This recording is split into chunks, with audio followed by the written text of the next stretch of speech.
తదుపరి కన్యారాశి.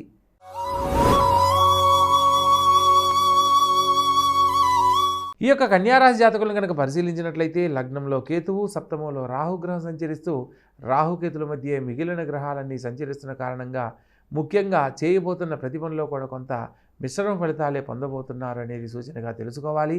పైగా అష్టమ స్థానంలో సప్తమాధిపతి అయిన గురువు సంచరించడం కూడా కొంత మిశ్రమ ఫలితాలు ఇవ్వడానికి కారణమవుతుంది. కాబట్టి ప్రస్తుతం దైవబలంతో ప్రతి పనిని పూర్తి చేయగలరు అనేది విశ్వసించాలి. దైవ కార్యక్రమాల్లో పాల్గొనడం చేత మీ భవిష్యత్తుకు సంబంధించి చేస్తున్న ప్రయత్నాల్లో ఆటంకాలు తొలగిపోతాయి. ప్రత్యేకంగా తృతీయ స్థానంలో చంద్రగ్రహ సంచారం చేత కుటుంబ సభ్యుల్లో తోడబుట్టిన వాళ్ళు అనుకూలంగా మారుతారు. చతుర్థ స్థానంలో శుక్రుడు, కుజుడు సంచరిస్తున్న కారణంగా విద్యార్థి దశలో ఉన్న వాళ్లకు లేదా కళారంగాల్లో రాణించాలనుకున్న వారికి నూతన అవకాశాలు లాభిస్తాయి.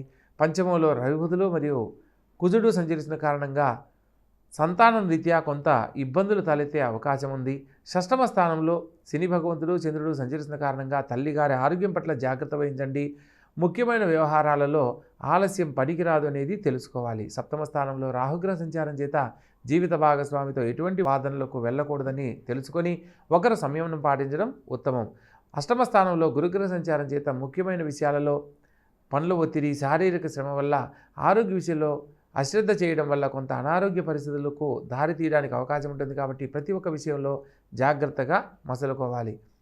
మొత్తం మీద ఈ రాశి వారికి దైవబలంతో ఈ వారం అనుకున్న పనులు పూర్తి చేయడానికి అవకాశం ఏర్పడుతుంది. కాబట్టి కాలభైరవ స్వామిని మరియు గురు సంబంధమైన ఆలయ సందర్శనం అనేక రకాల శుభాలను కల్పిస్తుంది. కాబట్టి చక్కగా ఆచరించండి, ఆనందకరమైన జీవితంలో జీవించండి.